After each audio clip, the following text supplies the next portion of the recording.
Have you ever stopped to consider that your greatest quality, empathy, might not be a spiritual gift at all, but the echo of a silenced childhood? It sounds provocative, almost unfair, doesn't it?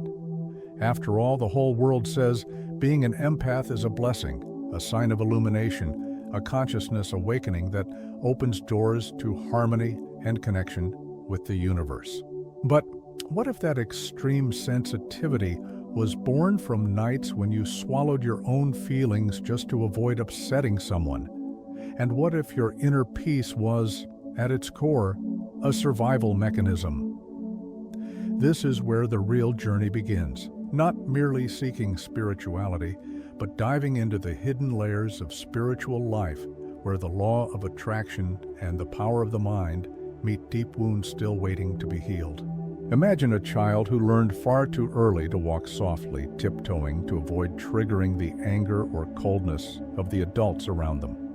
A child who developed hyperactive emotional antennas, able to pick up on micro-expressions, tones of voice, and even the invisible vibrations in the air. That radar wasn't born from abundance, but from necessity. It's the mark of someone who learned their survival depended on predicting other people's moods. And so, while the chakras were still forming, that child's mind became a tool of reversed co-creation. It didn't manifest prosperity, it avoided storms. That child grew up, and perhaps that child is you. They grew with a finely tuned sense of empathy, yet often forgot their own balance, living for external harmony without noticing the inner emptiness they carried. It's curious how the universe works, because what began as a childhood shield can become, in adulthood, both a prison and a blessing. The sensitivity that helped you dodge arguments or rejection has turned into a kind of spiritual identity. You're proud of feeling what others feel, of sensing the world's invisible pains, and you believe that's a sign of expanding consciousness. But in many cases, that inner wealth is just a pattern repeating itself. You keep placing other people's happiness above your own, as if spiritual life were only about giving. Yet, an uncomfortable question needs asking. Doesn't true enlightenment begin the moment you learn to listen to yourself first? When we talk about emotional memory, we're not dealing only with past recollections, but with subtle programmings that seeped into your mind. They dictate your choices, shape your faith, and even govern how you apply spiritual laws. How many times have you tried to manifest prosperity, love, or abundance through the law of attraction, and unconsciously sabotaged yourself because you feared seeming selfish? How many times have you desired a life of prosperity and balance, but the very act of asking the universe for something just for you felt like betraying the people you love? That's emotional memory working backstage, and believe me, it's powerful. And maybe now you're wondering, but how do I transform this? How can I break that programming without losing my spirituality? Take a deep breath. Because this is only the beginning of the journey. We're about to step into territories where neuroscience, spirituality, and even financial unblocking practices meet. You'll see that empathy doesn't have to be a burden. It can become a conscious manifestation, a genuine spiritual awakening, born not from fear, but from gratitude. And as you follow along, feel free to share in the comments if this resonates with you. After all, sharing your voice is also an act of healing. Spiritual self-sabotage is one of the subtlest traps on the path. Many believe they're in full-on consciousness expansion, cultivating faith, guided meditation, and connection with the universe, when in truth, they're just repeating old emotional patterns. The empath especially runs this risk daily. They believe their sensitivity makes them enlightened, yet often they're only reliving on a spiritual scale the same childhood traumas. It's as if the child who once silenced their voice now wears the mask of a seeker of inner peace, but still runs from the same old fear, not being accepted. This phenomenon explains why so many practitioners of the law of attraction can't manifest true abundance. A person repeats prosperity affirmations, fills the mind with positive phrases, practices gratitude exercises. But inside, they're still imprisoned by the "I don't deserve it" paradigm. And the universe responds to the real vibration, not to what you try to cover up. So the empath thinks they're attracting prosperity and financial unblocking, but ends up co-creating situations that reinforce the old wound. It's as if the heart were still indebted to the past, trapped in that childhood echo that won't allow them to claim their inner wealth. Maybe you've felt this firsthand, those moments when you devote yourself to helping everyone around you, offering spiritual advice, sharing blessings, meditating in groups. Yet, when you return to yourself, a strange emptiness appears. That emptiness isn't a lack of faith. It's a reminder that the real journey isn't made with masks of goodness, but with courage to look within. That's what spiritual self-sabotage is, believing you're serving spiritual life when, in truth, you're running from yourself. The good news is that the moment you recognize the pattern, transformation begins. Little by little, you discover that spirituality isn't just outer harmony, it's deep inner balance. And this is where we connect that reflection to something even more fascinating. The brain's own science, neuroscience, which shows how childhood traumas shape the way we interpret the world. Want to see how your amygdala might be silently sabotaging your spiritual journey? When we look inward, not only spiritually but biologically, we find a striking truth. The brain stores memories like invisible scars. The amygdala, that tiny almond-shaped structure, functions as an internal alarm. It isn't concerned with inner peace, gratitude, or expanding consciousness. Its mission is survival. And when a child grows up in environments where the fear of displeasing is constant, the amygdala gets programmed to live on high alert. That means even in moments of apparent harmony, it keeps sending danger signals, as if the past were still unfolding in the present. Now think with me, how many times have you felt anxious for no clear reason, heart racing during a simple conversation, or noticed you couldn't fully relax even in guided meditation? That's not a lack of faith or spirituality. It's neuroscience showing that your mind is still at war with old ghosts. And here lies one of the biggest keys. Spirituality without deep self-knowledge can become just a varnish. It's like painting a wall without scraping the dampness underneath. It may look nice on the surface, but sooner or later, the stains return. When the amygdala lives in constant alert, a disconnect forms between mind and body. You desire abundance, you speak of prosperity, you visualize balance, but the nervous system doesn't buy it. It still runs on scarcity logic, on survival mode. That explains why many empaths, even immersed in spiritual self-knowledge and spiritual laws, feel stuck. It's not that the law of attraction doesn't work for them, it's that the brain is still vibrating in fear. The mind says, "I am prosperity," but the body screams, "I can't relax." This is where neuroscience and spirituality meet in harmony. Healing begins when you realize that financial unblocking, prosperity, and abundance don't depend solely on the conscious mind's power, but also on emotional reprogramming that calms the amygdala. Practices like deep breathing, mindfulness techniques, or even keeping a daily gratitude journal aren't just lovely spiritual rituals, they are literally neurological remedies, telling your nervous system it's safe now. When science confirms what sages have taught, a new horizon opens, balance between spiritual laws and your body's own design. And if you've felt something move inside you so far, hold steady. We're going deeper. Next, you'll discover a practical exercise capable of reconnecting your essence with the child you once were, and finally allowing yourself to be a little selfish without guilt. Have you considered what that might do for your spiritual life? There's a point on the spiritual path when reflection alone isn't enough. It's like trying to learn to swim by only reading about it. At some point, you have to get in the water. The same goes for healing emotional memory. You can understand the theory of neuroscience, recognize the importance of the law of attraction, even meditate on abundance and prosperity. But if you don't bring it into practice, the past keeps running the backstage of your life. Enter a simple yet powerful exercise, writing a letter to your inner child. You might think, but that's therapy, not spirituality. Here's the surprise. True spirituality doesn't separate inner healing from faith or science from spiritual energy. When you connect with your inner child, you're performing an act of deep spiritual self-knowledge, touching the roots that support your journey. It's like aligning chakras that were asleep, restoring balance between past and present.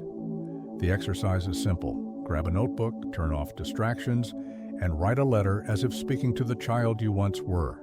Tell them everything you wish you'd heard, that they have value, that they deserve prosperity, that they can be loved without needing to please everyone. And above all, tell them they're allowed to be a little selfish. Yes, selfish. Because true spiritual awakening isn't about erasing yourself for others, it's about finding harmony between giving and receiving. Strange, isn't it? We spend a lifetime hearing that spirituality equals selflessness, sacrifice, and abandoning the self for the collective. But that belief is often just the continuation of a silenced childhood. When you write to your inner child and authorize them to come first, you're not cultivating arrogance. You're restoring justice. You're teaching your mind that abundance and prosperity can be yours without guilt. This exercise activates something curious. It gives concrete form to what used to be diffuse emotion. By writing, you create a manifestation ritual, turning memories into words and words into energy. The letter becomes a bridge between the wounded child and the awakened adult. And the more sincere you are, the more you'll feel something rearranging inside. It's as if gratitude steps in, dissolving old guilt and opening space for a new success mindset. If you want to go even deeper, ritualize the practice. Light a candle, play soft guided meditation music, or even use crystals to symbolize your connection with the universe. Some choose to keep the letter in a special place as a constant reminder. Others prefer to burn it, turning paper to ash, and returning that energy to the cosmos. There's no right or wrong. There's only what makes sense to you. The impact of this exercise goes beyond the conscious mind. When you write, you send a direct message to your subconscious, where the beliefs that shape your spiritual life live. It's like planting a new seed in fertile soil. Over time, the seed grows, and you begin to notice subtle changes, less self-criticism, more courage to take a stand, greater openness to receive blessings. Here's a delicate point. Being a little selfish can sound like heresy in spiritual circles. But what we'll see next is precisely the opposite. This apparent contradiction may be the key to true enlightenment. After all, if even the universe expands without apologizing, why should you shrink yourself to fit other people's expectations? For a long time, we were taught that spirituality equals self-erasure. The common script says, always be kind, put others first, serve without expecting anything in return. And yes, there is beauty in giving. But when excessive altruism becomes a compulsive pattern, it stops being a virtue and turns into a prison. What no one says out loud is that to reach true balance, you must learn to be a little selfish. And yes, it sounds counterintuitive, almost heretical to anyone seeking illumination. But think, how can you offer blessings and abundance if you don't allow yourself to receive them first? Healthy spiritual selfishness isn't about stepping on others or living in arrogance. It's about setting clear boundaries and honoring your life's purpose. Picture someone who always gives and gives until they're empty. Emptiness doesn't generate prosperity or attract harmony. It breeds resentment. It's like trying to light everyone's candles while yours is burning out. In contrast, when you fuel yourself first, your spiritual energy overflows. You don't help because you need validation. You help because you truly have something to give. That's conscious co-creation, manifesting inner wealth to share genuinely. A practical example, think of an empath who spends hours listening to friends' problems but never talks about their own. They believe they're practicing love, but deep down they're reenacting childhood, where they had to be quiet not to upset anyone. The result? Exhaustion, feeling drained, no inner peace. Now imagine the same empath saying, "I can't listen today. I need to take care of myself." At first glance, that may seem selfish, but it's precisely this act that protects their energy, balances their chakras, and keeps their connection with the universe intact.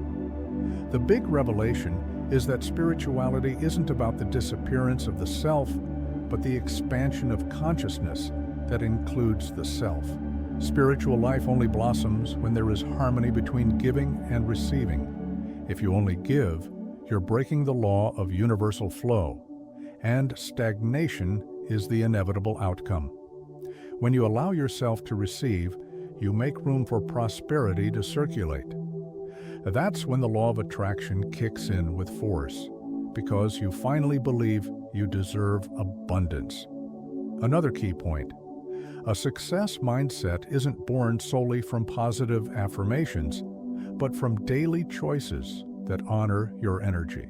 Being a little selfish is, in truth, a form of gratitude for being alive, for having a mission, for being able to manifest your life's purpose. You don't hide behind the always available mask. You show the universe that you value your own light. And the universe responds by amplifying it, bringing unexpected blessings. And here's the irony: when you learn to put yourself first, your help to others becomes far more powerful. You don't offer crumbs of energy, you offer overflow. Think of a river. If it dries up, it nourishes no one, but when it runs full, it irrigates the whole path. This is the harmony so many spiritual traditions tried to explain in different ways. Now you might ask, but how do I apply this without feeling guilty? A fair question, because guilt is the voice of the silenced child, trying to keep you in the same old place. Yet when you realize that being a little selfish is actually being fair with yourself, guilt loses its grip. You begin to experience something rare: hope that spiritual life doesn't have to be suffering, it can be expanding consciousness in balance. And this revelation sets us up for the next plunge into what has always fascinated seekers, sages, and scientists alike: spiritual experiences and the mysteries beyond. Once you free yourself from empathy as wound, you make space to live broader dimensions of reality, where lucid dreams, astral projections, and signs from the universe stop being mere curiosities and become natural manifestations of someone who finally found their center. When empathy stops being a prison and becomes a portal, something extraordinary happens. You begin accessing dimensions of spirituality that once felt out of reach. It's as if childhood silence, once pain, turned into a channel for listening to the invisible. The empath, now freed from self-sabotage, discovers that their sensitivity isn't only for carrying burdens but for deciphering signals. Strange dreams gain meaning. Coincidences cease to be random and reveal themselves as messages from the universe. This is spiritual awakening in its purest form, the transmutation of pain into wisdom. Many report near-death experiences, dream encounters with loved ones who have passed, or even conscious astral projections. And instead of fear, what arises is fascination. Because when you find balance, spiritual life stops being theory and becomes lived experience. It's not uncommon, after deep guided meditations or therapeutic writing, like the letter to your inner child, to have subtle experiences, sensations of floating, goosebumps not caused by cold, or inner dialogues that seem to come from a greater intelligence. Moments that neuroscience still strives to explain are seen by many as blessings, reminders that we are not alone on the path. Humanity's curiosity about the beyond is ancient. Questions like what happens after death, Are there parallel dimensions, or are dreams just products of the mind? Continue to challenge scientists and spiritualists. But anyone who has had a lucid dream or an astral projection knows there's much more than physical eyes can see. And the most interesting part is that once you free yourself from the emotional shackles of the past, your spiritual energy becomes lighter, freer to explore those frontiers without fear. A simple example: someone who lives in constant alert rarely relaxes enough to experience lucid dreams. The always-on-guard amygdala blocks deep sleep. But as you do the inner healing, as you restore inner harmony, those experiences arise naturally.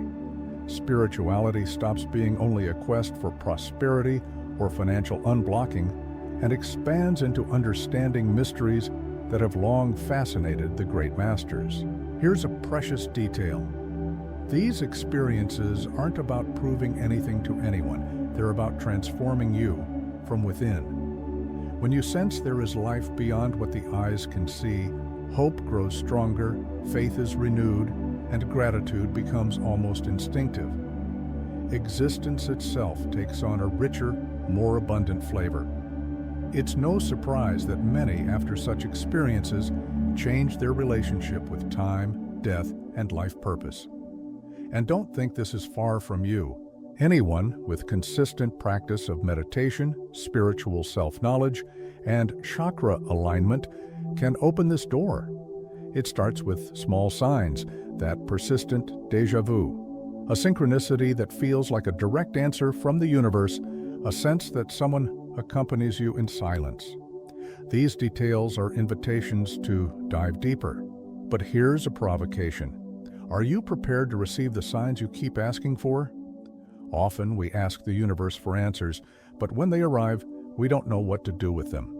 Expanding consciousness isn't only about seeing beyond, it's about sustaining what you see. That's why inner preparation is essential. And everything we've traveled so far, from emotional memory to self-sabotage, from neuroscience to the inner child letter, from the counterintuitive revelation to healthy spiritual selfishness, was precisely to create space within you. Maybe the great revelation is this: the spiritual mysteries aren't out there hidden in old books or distant gurus.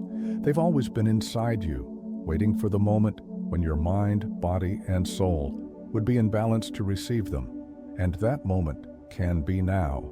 Have you noticed that deep down, this entire path isn't about learning something new, but remembering who you've always been?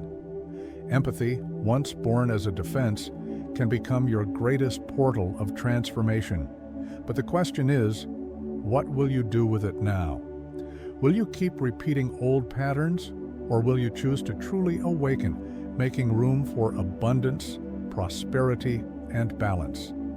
Perhaps life is inviting you to a turning point, and not just any turn. The moment you decide you deserve more than merely surviving your emotional memories, that you can manifest inner wealth, that you can co-create a new reality aligned with your life's purpose. So here's my challenge. How long will you allow guilt and spiritual self-sabotage to dictate the course of your existence? If this content made sense to you, share your view in the comments, because when you share your experience, you help others expand their consciousness too. And if you haven't yet, subscribe to the channel, turn on notifications, and keep walking this path with me. Here, every new encounter is another step in spiritual awakening, in connection with the universe, and in unblocking everything that still limits your prosperity. After all, your spiritual life deserves to be lived in abundance.